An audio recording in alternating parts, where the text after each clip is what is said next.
High spots and cheap pops. Ladies and gentlemen, this is Silicon Steve Valli. And on the other side, we got Vladdy Daddy. And we are glad you guys can join us. Thank you so very much. We're up a little bit in our subscribers and our listenership, so we're feeling good.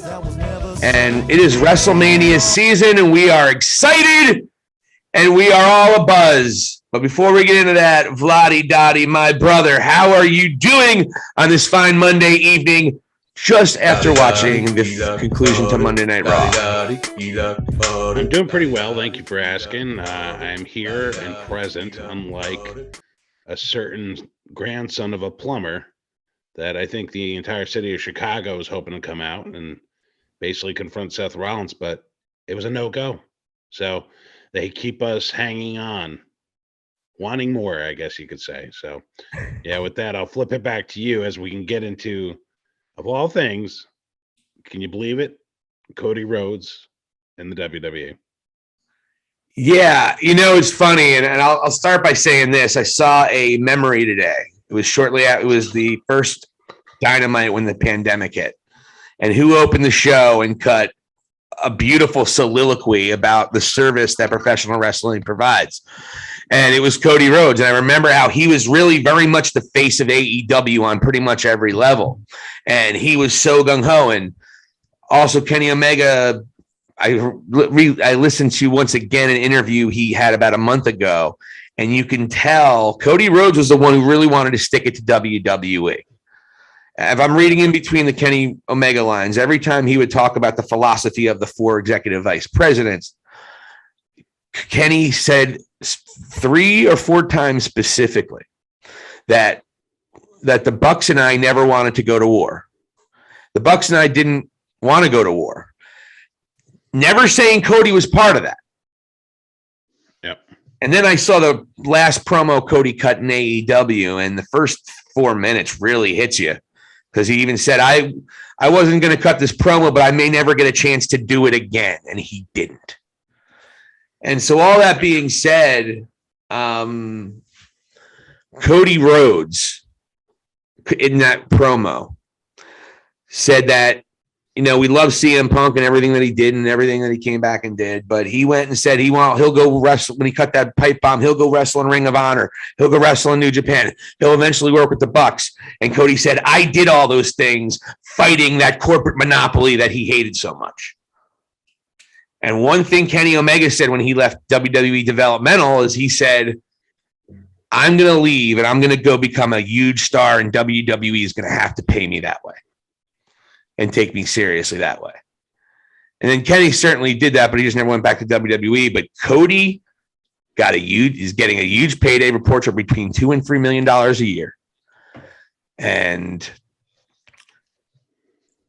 he is coming officially. Now, to your point and your question, I just wanted to point those things out. To your question, yeah.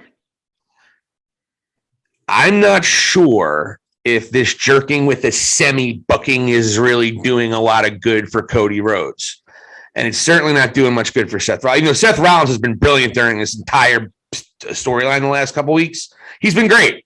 Seth Rollins is busting his ass out there, having banger matches. But your WrestleMania ticket sales are really struggling. Cody is somewhat of a son of Texas, or at least a son of a son from Texas. Interesting to leave the Chicago crowd who were chanting Cody throughout the night. Interesting to how the Chicago crowd, who's been very hostile with WWE, gets a nice middle finger, not once, but twice in the evening, once in the beginning and once at the end of the night. You heard the glass shatter 2 different times. Both times Kevin Owens is clowning Chicago. And then one more time when your fans are chanting Cody,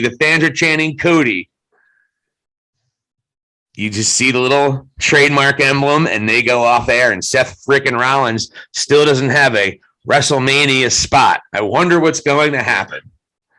Which inherently, and then you can go, that's inherently a problem. We all know what's happening. So now, and it sucks that we all know it. I feel bad. but we all know it's Cody. And if you just keep it off this long, when you know what's happening by WrestleMania, it's just you're just wasting our time. I want to see Cody cut a promo before WrestleMania and promote it that way. I'm worried that Cody doesn't even cut a promo. He just shows up and they go off Raw with Cody smiling on the top of the ramp.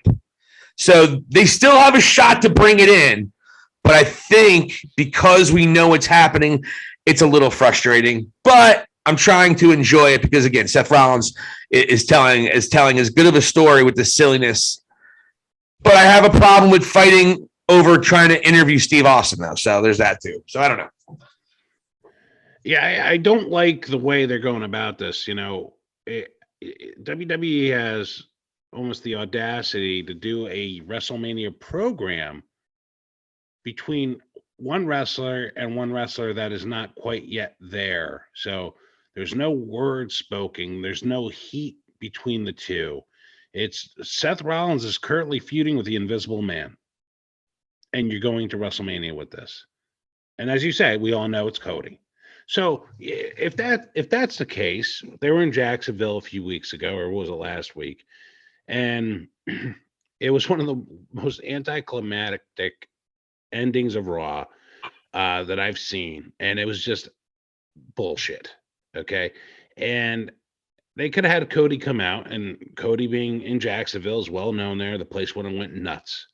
And then this week, you could have brought him out in Chicago, where, as you and I have texted, you mentioned to me that there's roots there for Cody with their pay-per-view. And honestly, that crowd would have been hot to see him, especially if Cody cuts a killer promo. And then you're building up some sort of steam and heat between these two performers that could perhaps steal the show at WrestleMania.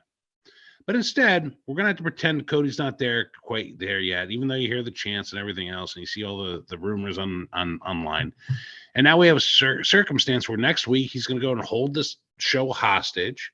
They're probably going to grab him, security, kicking and screaming. I don't think there's any way that they're going to actually bring Cody out next week. I think Rollins is going to come out there again at WrestleMania, try to hold it hostage, and then boom. All of a sudden, there's a production. Fireworks go off. Hell, I don't know if Triple H walks out hand in hand with Cody. I don't know what they're going to do here, but they're going to have some sort of pre-production deal that is just so over the top and so not spontaneous. And it's going to be Cody, and they're going to have an impromptu match, and that's how Cody's going to get over Seth, where really Seth could just do the job to Cody, and they could have a good 3-week build up to this match where there's a buzz. And what do you do with Cody? Why is Cody here? Why is he picking out Seth Rollins? Otherwise, what we have here, and this is what kind of caught me off guard too tonight watching it in Chicago. Seth is almost becoming like the sympathetic face figure here, with them sort of chanting along with his music and wanting him to get a match. Why wouldn't you want him on WrestleMania? What, the 24/7 belt is probably going to have a match. What, you can't find a reason to have Seth Freakin Rollins on there? This is what really irritates me, as I'm sure you can tell right now. So this is what bothers me most. How do you not book Cody and have these killer promos going back and forth with these two guys who are respected in their realms, both together and separately? Two different companies, especially, more than that, even if you want to consider Ring of Honor in Japan. And we get not one word spoken, not one fist thrown, not one. I mean, geez, think about Seth Rollins looking to go pedigree Cody, of all things. I mean, it just writes itself. But you know what? They're going to string us along until WrestleMania. And then, oh my God, can you believe it? Cody Rhodes is here. It's a surprise. It's not a surprise. That's the thing. They're treating us like we're stupid. There was Cody chants last week too. Everyone knows Cody's coming. Stop playing us. And it sucks. But it's like WWE's in their own little bubble. It's like, no one knows. They're keeping our secrets. No, dude. And it's going to devalue Cody because half of these people don't realize that Cody's a different guy now. They're going to say, oh, the guy who was Stardust. Oh, his hair's blonde. Cool. What's that on his neck? What the fuck? No, I'm with you. I mean, you have one of the best guys to build something that you could possibly have. Tell a story why he's picking. Exactly. There could be a lot more done here. I'm not sure. Maybe there's a lot more going on behind the scenes. Meets the eye of why they're waiting. Maybe I thought Chicago was actually, when I thought in perspective, I thought Chicago would have been the best place for it. But now that Cody is coming, what do we do with Cody Rhodes? What do you book him moving forward, assuming he's going over on Seth Rollins? But to your point, I agree with you, by the way, total babyface, especially that Edge cost him that opportunity, which is a whole other thing. Exactly. Edge didn't give a shit. It was strange. Yeah. And you know what was weird, too? He didn't even go after Edge. Like, they already have beef. Like, why wouldn't he be pissed off and be like, oh, like, I should be destroying you right now, old man? He had a chair in his hand, I guess. And Edge is different now. He comes out in blue light. I don't know if you've seen that. That's true. That's true. He did have a purple jacket that he did bust open too. He's scarier, definitely. So after Cody Rhodes beats Seth Rollins, what do you do with Cody? Couple options. Do you continue a program with Seth Rollins, which I think would be dangerous because Seth Rollins might be more likable than Cody. Cody's got to go up against somebody that's hated pretty quickly. And the Miz would probably be perfect, to be honest with you. To be dead honest with you. Yeah, it is. Yeah, and it's almost like so predictable too. It's like between those two personalities and the couple effect and all that. Oh my God. It's amazing how the audio, which we're going to introduce in a little bit, audio we got from the actual meeting between Vince McMahon, Cody. It's amazing. They talk about these very same things. So you'll actually hear that later on here on this program, the High Spots and Cheap Pops program. It's amazing how we get those sort of connections and those insights from Stamford, Connecticut. But loose lips over there. Loose lips over there. Yeah. It's that we get the Finkel report going. How would you book Cody Rhodes? I'm gonna throw a curveball at you. I am a big believer in factions, and I think this is an opportunity to have Cody resurrect the NWO. And I would put AJ Styles, Finn Balor, and Damian Priest with him. Because you have the Bullet Club connection, and you have them who have been misused throughout their entire careers there as anti-heroes. And that's the route I would go. You really want them to bring back the black and white, the NWO? I do. You want Cody to be in a mid. You want Cody to be in a 80s, 90s faction. You were begging for him to be in the Four Horsemen in AEW. What's going on there? You want him to be in a fucking faction. You want him to be in a faction from a bygone era. I do, because I see nothing but NWO shirts ever since Scott Hall has passed away. They are still very popular. You have a WCW connection between Cody and Dusty, and if my memory's wrong, correct me, but I even think Dusty was almost like an honorary member of the NWO at one point, and he had the connection with Hall as well. And I take it as the Bullet Club is a bit of a branch off of the NWO down to the Too Sweet.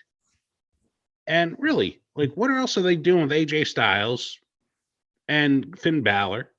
And they need a heater, and that's why I put in Damian Priest, besides Scott Hall giving him the blessing to use the Razor's Edge and sort of come down the ramp the way Scott Hall would as well. So they have a little bit of a connection. I mean, what's the alternative? Oh, Cody, Brandy, you guys have a show and you compete with The Miz and Maurice? I'm saying turn over the apple cart, recreate the wheel, and have them do something different and relatable and likable. Like, again, they did shit with the club or the Bullet Club. They couldn't do the Bullet Club, obviously.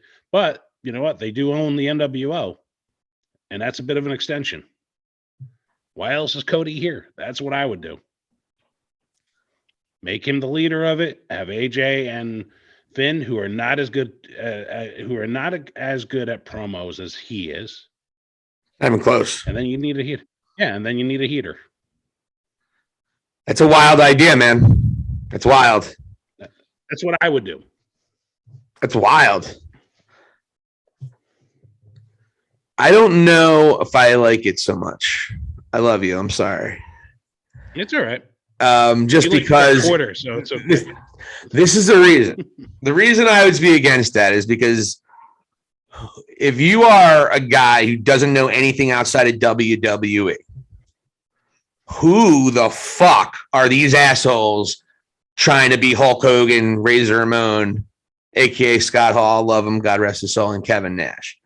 They just don't compute how those guys would be on their level.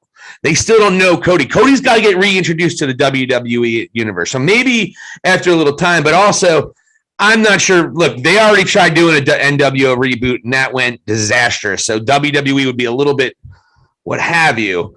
And it would have to be done really, really well and perfectly. And I don't know if that group of guys could do it, to be honest with you. It's my opinion. Yeah, I just don't like the alternatives that are obviously going to happen. All right. Well, we got the two. We got the two big obvious ones. These are the ones we got to worry about or be happy about. One is he gets booked to the moon and he becomes the Omega to Roman Reigns' Alpha. He becomes the baby face that they've been looking desperately for since John Cena stopped being a full-time guy. They tried Roman Reigns for 5 years before he knew how to be a good sports entertainer. Actually, a good professional wrestler at that as well. So great. Let me say great. He was already good. He was great. So they tried Seth Rollins. They tried Drew McIntyre. Nobody clicked and elevated the brand. Nobody. Is Cody Rhodes the guy? Can he be the guy? That's the one way you go, or you go to where he gets the big splash, he gets the big contract, and then within 6 months to a year, he's in a mixed tag match, in a 4-way tag team title match, midway through a SmackDown or midway through a Raw. He gets to be Dolph Ziggler. He gets to be Finn Balor. He gets to be New Day. He gets to be one of those guys who gets a flash and then never really seizes that opportunity and takes it. But does he get a run of 6 months to a year of a world championship run? I mean, now that the title is being unified, that is going to be a lot harder to come by because you'd always put whoever. Jinder Mahal had the championship for 6 months, for Christ's sake. You can always the WWE World Championship became the secondary title in that company. The Universal title was the number one title, was the number one championship. So with that said, that's not an option anymore. So Cody is going to have to really be, quote, pardon the expression, the man. He's going to have to be the one to take out Roman Reigns. Or you have to look at it that his run in WWE is going to be a little bit of a failure because he's never winning an AEW World Championship at this point, I don't believe, unless the circumstances really change drastically. Yeah. If he doesn't win the WWE World Championship or whatever the hell they're going to call it after they unify it, is Cody Rhodes' career a disappointment? And that's something that I'm talking to him to ask himself. Right. Because he put so much, he likes himself and thinks he's so good. He thinks he should have been a world champion in AEW. He thinks he should be a world champion in WWE. He had that dream of winning the championship before his father unfortunately passed. So he's putting a lot of pressure on himself. And now what he used to say is, I had to bet on myself. Well, now he's betting on Vincent Kennedy and McMahon. And that's a little bit different. And that's different. Yeah. And that was actually another reason I linked him to AJ, Balor, and Priest, because if he is going to go against Roman, he's vastly outnumbered. But hell, if you have those other three guys that got his back, and they're going to bring up the other brother of the Usos from NXT eventually, probably within the next 6 months or so. Now it's even. Now the numbers are even Steven, right? You think they'd even want? You think they would want to do it too? I don't know if they'd want to do an NWO reboot.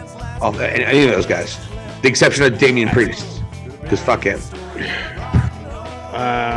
Do I think any of those guys would want to do it? I mean, merchandise sales alone, I think they would be interested. That's true. NWO shirt. I mean, if you got a piece of that NWO pie, man. Right. Yeah, and this is like, listen, I mean, they're obviously into doing reboots. Look at NXT 2.0. Not that it would matter what they want to do anyway. If Vince wants it done, you got to fucking do it. So it doesn't matter what you want. Thank you so much for joining High Spots and Cheap Pops. This was just the beginning of our latest podcast.